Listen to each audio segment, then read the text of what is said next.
Hello ladies and gentlemen, and movie lovers of all kind, and welcome back to the channel. As always, I am your host, Brett Murphy, and for today's video, it is going to be my final list, marking the end of one year and the beginning of a new one, and I will be revealing to you all my top 25 favorite movies of 2022. Yes, you heard me right. I said 25. Typically, I do like a top 10 with a few honorable mentions, but I had way too hard of a time narrowing it down to a top 10, too hard of a time narrowing it down to a top 15 or 20, and even this top 25, I still have some honorable mentions because there were just so many good movies this year that I couldn't wait to talk about. But also I must note that because this is a top 25, I'm not going to spend a ton of time on each movie. I might just talk for like 20-30 seconds max about why I love each one basically, and then on to the next one. As I said, this is my final list covering movies from 2022, so I hope that you all enjoy, and I look forward to talking about all of 2023's newest movies with you all as the year goes on. Another little side note is that while yes, I did see a lot of movies this year, I didn't see every movie this year, so there are a couple notable ones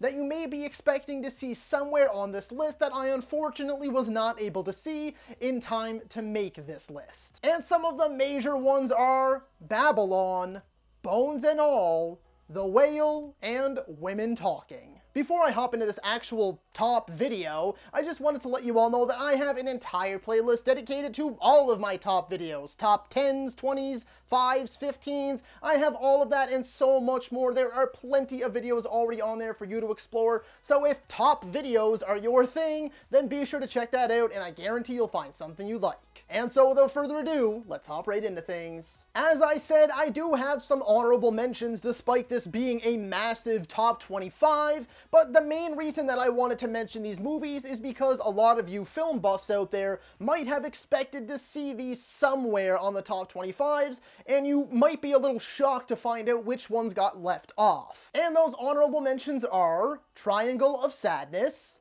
Barbarian, The Woman King, After Sun, Tar, and the biggest one I would say is The Banshees of Inisherin. That's getting nominated and winning a whole bunch of awards. I liked it, I just didn't love it as much as apparently everyone else did. But nevertheless, now we will be getting to the actual list, and so, number 25, The Menu.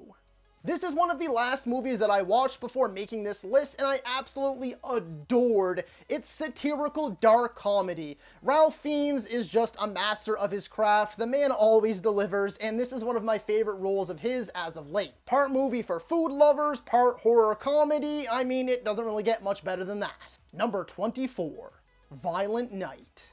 This movie is essentially Die Hard, but with Santa Claus and a lot more gore. I was very surprised at just how violent this Violent Night got and how bloody it was, and I freaking loved it. David Harbour is awesome as Santa Claus, and John Leguizamo is not getting enough praise for his just right, sort of menacing, sort of terrifying, but also very campy, goofy, and over-the-top villain. I thought that he nailed it as well. This is the perfect holiday treat for adults. Number 23, Hustle. Yes, the Sandman does it again. Adam Sandler should just keep doing dramatic roles because he is always superb, damn near flawless, whenever he actually tries and gives it his all, rather than doing stupid, goofy comedies. Even though I do enjoy a lot of those, there's no denying that his dramatic work is by far his best, and this, to me, was his best performance since Uncut Gems. Number 22, Pearl. Ladies and gentlemen, after 2 movies from this trilogy released in the same year, it is time we all start believing in the Mia Goth supremacy. This woman is on a whole nother level if you ask me, because she delivers not 1, but 2 phenomenal performances, and I believe that her performance here was a little bit stronger than her performance in the other movie. I just enjoyed the other movie a little more, which you'll see later, but Pearl is essentially an origin story to X, and it's a different kind of horror because you basically are just seeing this human ticking time bomb. We know what happens with Pearl because of X, so you're just waiting for the snap, and the dread had me locked in from start to finish. Number 21, The Northmen.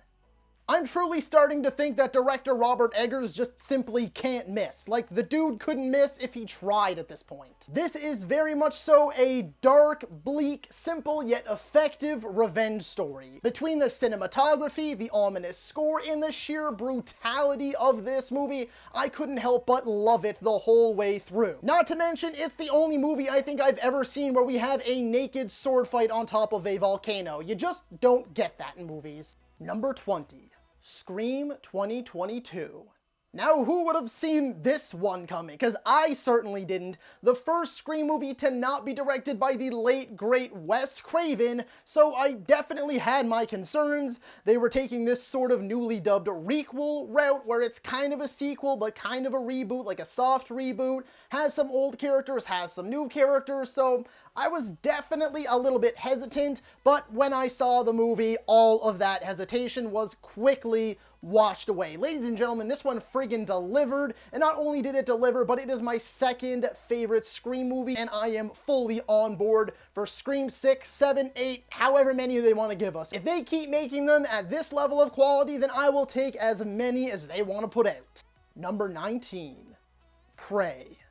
Speaking of a franchise that seemed like it was long gone and it was never going to return to its former glory, I present to you the Predator prequel, Prey. It is a damn shame that this movie went straight to streaming because it 110% deserved to be seen on the big screen, especially when reviews started pouring in and they were overwhelmingly positive. I simply loved this movie. I thought Amber Midthunder was fantastic in the lead role. This is arguably my favorite Predator design. The movie has the kills, it has the suspense, it delivers on everything a Predator movie should. Number 18, Bullet Train. I think I'm definitely gonna have this one a lot higher than most people do. A lot of people really didn't love this movie. It actually has surprisingly low critic reviews, and the audience reviews were very mixed, but I had a hell of a time. Yes, the story can get a little needlessly convoluted at times, especially when it comes to connecting all of the characters, but for the most part, this is just a simple, straight-up action extravaganza, and I was freaking floored the entire time. I loved all the characters, I loved all the performances, the cast had wonderful chemistry, the fight scenes were well choreographed, fast-paced, and shot extremely well, and it was just a fun time. Like, this is some of the most fun that I had in a movie theater all year because it didn't take itself too seriously. It was just a good old-fashioned, fun action movie. Number 17, Glass Onion. I would argue that it's pretty much every bit as good as the original, and the original is considered to be one of the best, if not the best, whodunits of all time. We have another top-tier A-list cast where pretty much everybody delivers. A few of them are a little underdeveloped, but the star of the show is undeniably once again Daniel Craig as Benoit Blanc. Director and writer Rian Johnson is on his A-game once again. Between the cinematography, the quick, snappy editing, the clever, quirky dialogue, the way the mystery unravels, the way the whole story unfolds, point to point, it is immaculate. And although I found the ending a little unsatisfying, overall I had a blast with this one and I cannot wait for the third one. Number 16, She Said. The reviews on this one too, when I looked through them, were actually surprisingly mixed as well, but for me personally, I love these true story investigative journalist movies. And this one covers the two women who cracked the Harvey Weinstein case wide open and revealed what a horrible, horrendous piece of shit he truly was. Carey Mulligan is absolutely magnificent. There's no denying that at all. But it's actually Zoe Kazan that I think steals the show a little bit here. Number 15, Guillermo del Toro's Pinocchio. This is by far my favorite interpretation and just version in general, yes, even better than the original, of Pinocchio. I freaking loved it. It is the trademark, weird, wacky, whimsical Guillermo del Toro storytelling and visuals and character designs and everything, mixed with a heartfelt story filled with incredibly deep, cutting messages. The stop-motion animation is some of the best I have ever seen. I fell in love with this movie, and I just loved it more and more and more as the movie went on, and by the end, it absolutely broke me at points. I implore you to give this one a watch. Number 14, Elvis. Despite my gripes with this movie, because yes, I do have a few, I think it's actually the lowest rated movie that made the top 25, what still puts it on the list and so far up on the list is a mix of Austin Butler's career-defining performance and just how much I love Elvis's music. Say what you want about Baz Luhrmann's direction, say what you want about Tom Hanks's performance and prosthetics and whatever else, say what you want about the length of the movie. I get all of it, I understand all of it, and I even agree with some of it, but again, Austin Butler paired with Elvis, a match made in heaven, and I just kept returning back to this movie with how much I jived with it. So, you know what? It ends up on the list. Number 13. RRR. Rise, Roar, Revolt. Yes, even though RRR stands for Rise, Roar, Revolt, it really should instead stand for Relentless, Ridiculous, Riveting. Because this movie came out of absolutely nowhere and I was mind blown. This is truly an experience unlike anything I'd ever felt before. I don't think I've ever seen a Tollywood or even a Bollywood movie, but this movie just kept popping up. Everyone was talking about it, and I was like, all right, it's 3 hours long, let's just get through it and see how it is. And 3 hours goes by like a freaking breeze between the epic, and I mean epic, action sequences, between the crazy chaotic nonsense, between the musical and dance numbers, between the bromance in the middle, and the simple yet extremely enjoyable story. I was engaged, and this is a movie I'm going to be returning to often, and it's definitely opened up new doors for me to check out more Tollywood and more Bollywood movies. There's a rumor that a sequel is on the way, and you can absolutely count me in. This was truly unlike anything Hollywood would ever have the balls to do, and I definitely recommend checking it out, but just keep your expectations in check because it is very much so its own thing. Number 12, X. And this is the sequel slash predecessor at the same time to Pearl, which I mentioned earlier. On the surface, this really just kind of seems like and presents itself as the typical horny, sexed up slasher. But really what it is a love letter and a perfect homage to those 70s slashers from days gone. And it nailed every single aspect and subverted every expectation that I had for it. Not only does it have interesting characters, brilliant foreshadowing, terrifying villains, but it actually has some pretty deep themes to do with love and lust and aging. I don't know, this movie connected with me, and even though it does have its issues here and there, admittedly, I watched it numerous times this year, and I'm going to keep watching it, and I cannot wait for the third and final movie of this trilogy, Maxine. Number 11, The Black Phone. Yes, I can admit, just like anyone else, that this movie definitely showed way too much in its trailer, and for some people that kind of ruined the experience, but for me it really didn't, because this movie was so intense, so dripping with atmosphere, had me biting the nails and on the edge of my seat the entire time, that I couldn't help but put it on this list to the point that it nearly cracked the top 10. Scott Derrickson is a master of horror. He truly is a modern master of horror in my opinion, and him paired with Ethan Hawke is just a dream matchup because they delivered once again. Yes, it is a bit formulaic, and yes, it is a bit slow for some people, but for me, I was just head over heels from this movie, and I have not stopped thinking about it since I first watched it. Are you looking for the perfect gift for the movie lover in your life, or maybe you just want to treat yourself? Then look no further than the most unique piece of movie art you could possibly have with Movie Palette. Visit moviepalette.com right now and use code BAM15 at the checkout for 15% off your order. And now, back to the video. Number 10, ChaCha Real Smooth. Talk about movies that come out of nowhere. This is director and writer and star Cooper Raif's first big movie, and the man couldn't have done any better. This is an endearing, heartfelt, sincere, and just very simple and elegantly told movie. The plot is extremely basic. A young, up-and-coming bar mitzvah host who's trying to find his way in the world ends up forming an unlikely bond with a mother and her autistic daughter. And that's truly the story, but this movie does so well at delivering on the emotions, making you feel everything that all of its characters are feeling, filling you with hope and breaking your heart all in the same span of time. I really am already looking forward to whatever this guy does next. Number 9, Puss in Boots: The Last Wish. Okay, I'm just gonna come right out and say it. This is absolutely 100 million billion % the biggest surprise of the year. The first Puss in Boots came and went like it was nothing. I saw that movie once in theaters. I have not once even had a little bit of a desire to watch it again. It was just another one of the Shrek sequels, spin-offs in my mind. But this movie, holy shit. Where did this come from? A Puss in Boots sequel like 10 years later. They switched up the writing team, switched up the director, switched up the animation style, and delivered the best animated movie since Spider-Man Into the Spider-Verse. I can't go on enough about this movie. Between the immaculate animation, the incredible fight scenes, the wonderful voice acting, and the surprisingly touching story. Just all in all, this is an unforgettable adventure.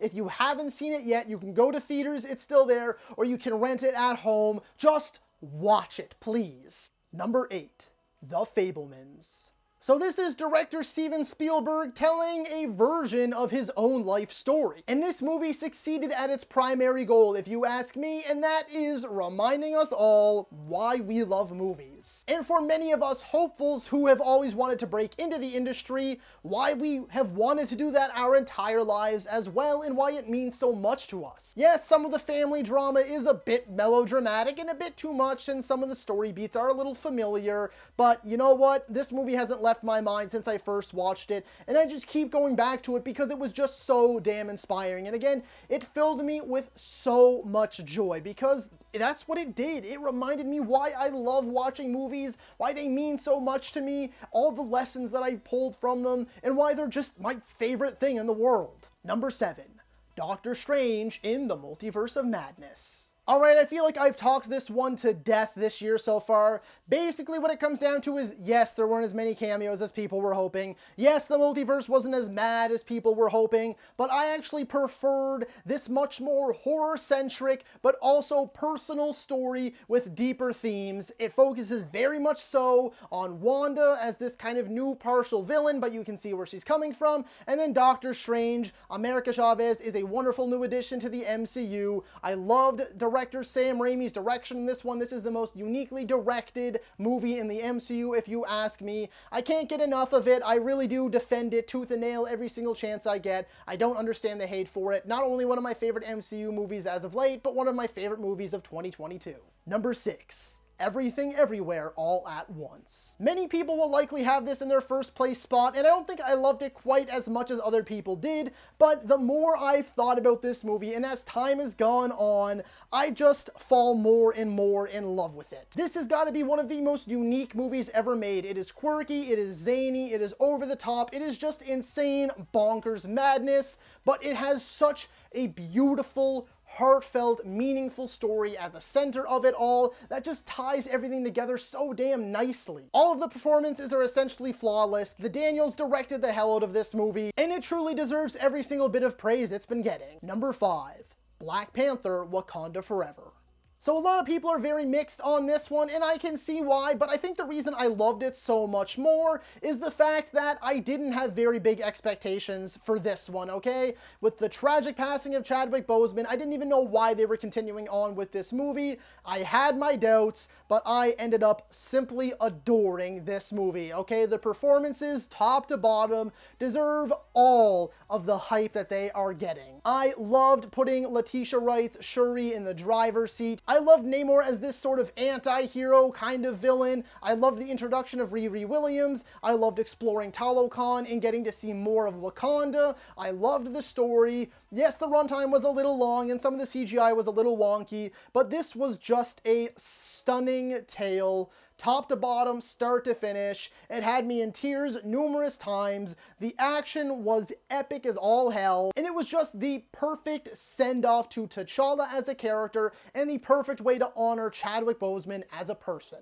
Number 4, All Quiet on the Western Front. I really didn't even know about this one, truth be told, until I started looking up movies that I missed from this year because it just kind of quietly dropped on Netflix. I didn't see any trailers. I didn't even know it was coming out. But after sitting through its 2.5-hour runtime, I feel I can confidently say that this is the best war movie since Hacksaw Ridge. And maybe you don't even like Hacksaw Ridge that much, so maybe it's the best war movie in the last decade or two. Maybe it's the best war movie of all time for some people out there, but for me, Hacksaw Ridge was like my second or third favorite movie of that year, so that is some pretty high friggin' praise. This has got to be one of the most realistic, if not the most realistic war movie I have ever watched. This movie gives you a down and dirty and just very relentlessly brutal, merciless look at the First World War from the side of the Germans, and it is just so crushing, so devastating, and a real eye-opener.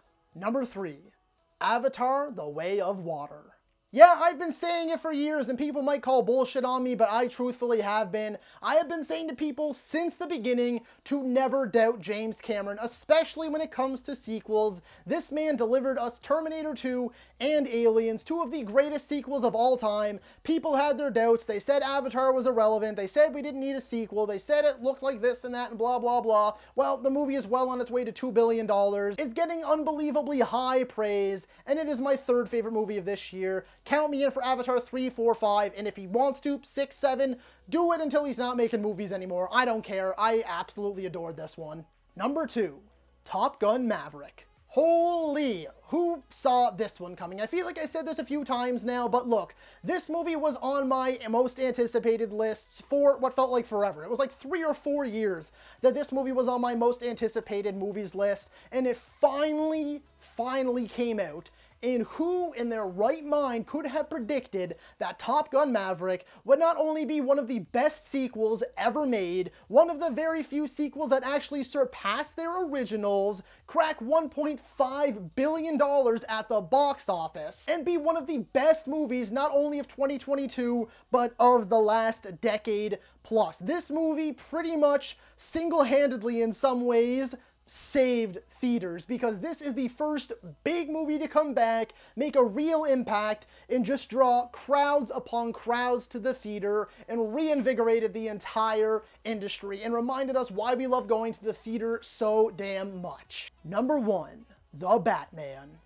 Yes, despite how much high praise I was singing for the last few movies and pretty much every other movie on this list, the one movie I kept going back to, the one movie I kept comparing everything to, was The Batman. Yes, there's probably a bit of bias in here, but you know what? This is my own personal list, and Batman is my all-time favorite hero. He's my favorite fictional character. I love Batman, and this is quite possibly my favorite interpretation of the character. Matt Reeves directed this movie like no other. Robert Pattinson delivered as I expected, but many didn't. A lot of people were quick to criticize him because they only knew him from Twilight, and not the decade plus of indie movies he's done since. Paul Dano is one of my favorite villains in recent memories as the Riddler. Everyone else was perfectly casted. This movie delivered on the action, it delivered on the stakes, the performances were all exceptional. Michael Giacchino's score is one of a kind, and the fact that it didn't make the shortlist for the Oscars is an absolute crime. And although there was some insanely tough competition this year, I am confident in saying that The Batman is my favorite movie of 2022. So that is all for today's video, folks. Be sure to let me know down in the comments if you agree or disagree with my picks. While you're at it, don't forget to let me know what your top 25 or 20, 15, 10, 5, whatever you want to do, what were your favorite movies of 2022. If you're a movie lover whatsoever, then my channel is the place to be for you. Be it top videos like this one, ranking videos, versus videos, tier videos, I have it all and so much more, with a backlog of well over 600 videos already on the channel for you to enjoy. And of course, plenty more on the way. So if you enjoyed this particular video, then be sure to hit that thumbs up button. And if any of that sounds like it's right for you and you want to see more from me, then smash that subscribe button right now. While you're at it, don't forget to ring that little bell icon. That way you can be notified about all of my latest uploads. And as always, stay safe. Thank you so much for watching, and that's a wrap. Hey you, yeah you, if you made it this far, just know I appreciate you. And while you're here, consider hitting that subscribe button.